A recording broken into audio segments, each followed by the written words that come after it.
Welcome guys to my channel. I have not decided the channel name yet, but let's get right into it. Why I chose Masters and why did I choose it to be University of Leeds. I'll be looking on my screen a lot because I've just jotted down the questions there and I didn't want to miss out the questions. So what made me decide to do my Masters, more motivated? I kind of decided to do my Masters during my second year of my bachelor degree, because what I really wanted to do was to get involved in research and development, which I knew just with a bachelor's degree I don't think I could access that pretty quick. And my degree didn't focus much on that. It generally focused on everything. It did focus, we did have subjects or modules related to it, but not in depth. So I wanted to do something in more depth for it, so I chose to do MSc in food product innovation. And one more reason which led me to completely fix that I want to do masters was while I was performing my final semester project, 8th semester project. I was developing a product on my own without no idea how to start off, where to go, and it was a full chaotic mess. I was intending to do one product, which was even more difficult, so I didn't have much idea or how to approach in making it. So I felt like I just have only how to make that, but I don't know the major process. Like, I mean, I want to make the product, but I do not know how to approach it. So I was like, okay, I don't have that basic idea where to search, what to do, or anything of that sort. So I completely decided on my master's. I completely decided that I have to do it. That's why. And what led me to selecting? That's the next question. What led me to selecting a country? While I think during my third year or fourth year, I was like surfing which all countries are good for it. As such, for food, anything, food product innovation, food sustainability, any courses, majority of the good universities are in China. China, Japan, all those countries, all the East Asian countries, I think. Those countries. But the thing about them is medium of communication is going to be their own mother tongue, which is Chinese and Japanese. And I am not used to that language. It's a completely foreign language. So to master that language would take me some time. So I chose to do it in a country where the medium of communication is English, because that's the most used language for me. And then another thing was, that was the main factor. And it should be also a good college. That is quality of education and research facilities. I wanted a college which has good research facilities. I can access it easier and stuff. I came down to countries like New Zealand, which is a hub for food technology students. That I came to know from the internships. People there when I talked about masters with them, they are really helpful. You can just talk about any internship place. I'm pretty sure they are very helpful. They would suggest you things. And one of the companies I worked at did suggest me to look for masters in countries like New Zealand, UK. Yeah, if possible, if you're good at language, China or Japanese universities. Majority of them are in China, so I'm assuming China more. New Zealand was one of the things I looked into, because they are the hub, like the biggest hub for food, and they do require people for food. And I was like, great, that looks like a good option for me.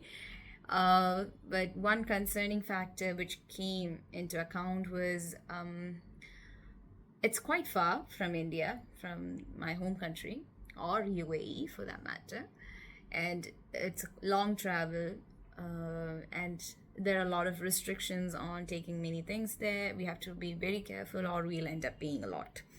So I was like, okay, there's a lot of more restrictions on that, and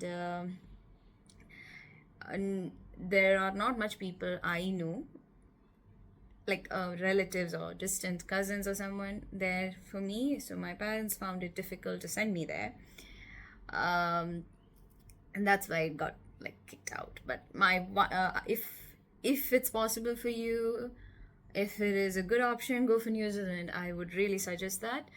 It's a pretty much beautiful country also. So yeah, and the others were Netherlands and Ireland, UK as well, because Leeds University. Um, when I served for the best college out of all these universities, which these all are nearby to my house, nearby to my country, so it's fine. Um, the best out of this was Leeds University. Next question. Did I get any advice or guidance in choosing? I'll also club the question, did I get any help from agencies? Yes. And well, the thing is, I did jot it down to 3 universities in UK because this is the exact thing I wanted. I wanted MSc Food Product Innovation. Many of these universities offer sustainability and food science, which is not something I wanted. I was never interested in that factor. I just wanted fully focusing on the research and development part, like developing a product. So yes, so I jotted out to 3 universities, out of which Leeds was the only university which belonged to a Russell group. That I came to know from a bunch of relatives, 2-3 relatives to be honest. When I talked with them, they did say Leeds is a much better choice. It's a Russell group and higher quality of education. And what I was looking for was exactly there in that university. So also I did my own research. I went to a lot of YouTube videos, and there is not actually exact videos based on it, but yes, there were YouTube videos, and kind of I could see the kind of labs available through videos, so I could understand what I can expect in that university, and I felt like that was the closest to what I wanted. And yeah, I through, and also even the course structure kind of pulled me in, so it was a mix of both. And so I did ask other agencies, like such as IDP, Santa Monica. That's an Indian-based company, I think. They did tell me about what all I should expect, how long is my course duration available in each country. I even asked for New Zealand as well, so yes. They told me about the post-study work visa, all that stuff, even the part-time job, like how many hours you can work, and can you work or not, like as a part-time job and stuff. They did help me. So it was a mix of many things: agency opinions, my cousin opinions or relative opinions, as well as mine. I did all together. It summed up to Leeds University. Next would be, what's the next question? Well, there's no start date for the application. I'm assuming it's September 2024 if you're starting to apply. Maximum November, the earliest it can start. And the end date for it is June, early June or late June. I'm pretty sure it's that time. And I applied it through the application portal. I just went to the university site. I did it on my own. So yeah, I just had to create an account with my email ID and create a strong password. It opens pretty much quick. There's no hassle through that, and you can apply it on yourself. You can apply it by yourself, and pretty much it's very easy. Everything is sorted out. Like each section is available: personal information, documents as such, your passport, your Emirates ID. Since I'm applying from UA, I don't know did I submit my Emirates ID, but I'm sure about my passport. You don't have to give about your account details. No universities ask for that, so you don't have to give your account details, but you have to mention how you're funding. How is it self-funding, or is it sponsored, or is it scholarship based? Is the whole thing being paid by scholarship or student loan or anything of that sort? You have to mention. You have to justify that part, and yeah, education, that includes your IELTS. For me, as when I was applying, I did not do my IELTS, so I did not put IELTS into it. I couldn't put in a document. Instead of that, in my highest achieved education, I put my 12th grade, because I was pursuing my bachelor degree. I was pursuing it. I was applying it while I was in my 4th year, so I can't put that as my highest achieved degree. So I put my 12th grade CBSE board exam mark sheet. Yeah, and pretty much you get the answer to it very quickly. I don't think it took that much time for me to get a conditional offer letter. And in my conditional offer letter, they only mentioned that I have to submit my bachelor's degree, which I would only have received in the month of August. August, first week. No, July of first week. Sorry, July first week. I forgot, to be honest. When did I receive my unconditional offer letter? Pretty much, it was quick. I would say the minute I submitted my this documents required from my conditional offer letter, that was my bachelor's degree. Only my bachelor's degree was required. I received my unconditional offer letter within, I think, 2-3 working days. And yes, and one more thing I forgot to tell is that if you have any questions about anything about the conditional offer letter or unconditional offer letter, there's a section in that same portal when you're applying for the admission application. There is like a section where you can help, and you just type in the details. You just need to type in your application number. It will be there automatically, but yes, application number, the main heading, what you're asking about. If it is finance, it's finance, or what is the cost, any finance, cash, anything of that sort. And then you just write down your details. Also, you can add documents where you're asking any questions. So it's quite helpful. And they do reply within 2-3 days. Usually within 1 day. When I was asking questions during the month of July, was fine, because at that time it's not a peak season, a peak time, it's not a busy time or something, so they kind of replied as early as possible. And if it is during that late August and early September, it might be difficult because there are a bunch of people asking questions, so getting a reply will be more difficult, but they will reply within 2-3 days. For me, that was my experience. That's what I can say. And for me, in my conditional offer letter, I only had bachelor's degree as my condition. I did not have IELTS.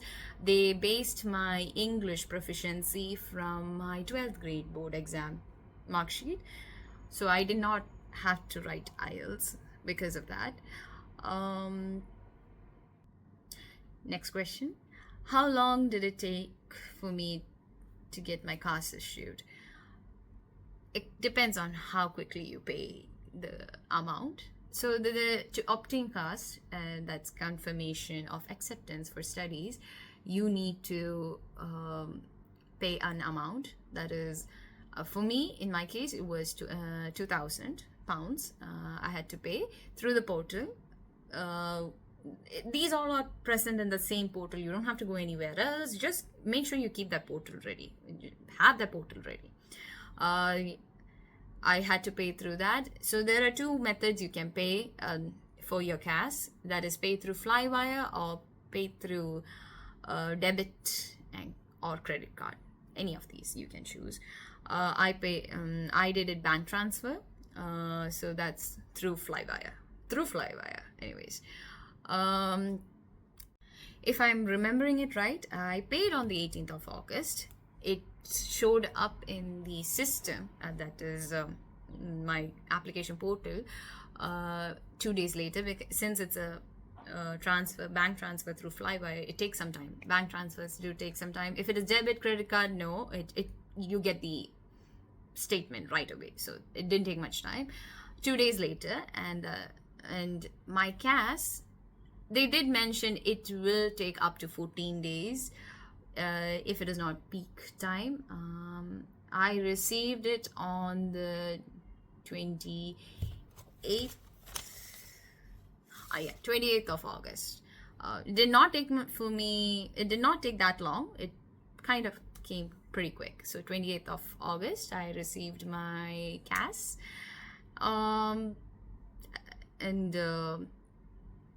Yeah, that pretty much it.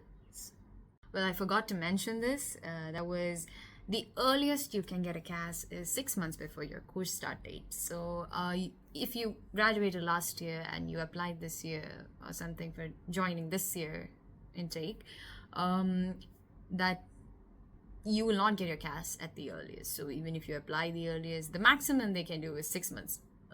Earliest they can give you one. After you getting an unconditional offer letter as well. So there's no way you can go about it. And the maximum duration again is 15 days. They say 15 days. I got it within 10 days, I can say. From the date of payment, it's 10 days, but when it showed up in the portal, so 8 days. So I don't know which one you want to rely on. This much difference is there. Well, that's about it for now, for this video anyways. If you have any more questions, drop them below. And if it is about fees, I'll make a video about that next. I'm not pretty sure about it right now. Anyways, like, comment, subscribe, share, whatever. Okay, bye.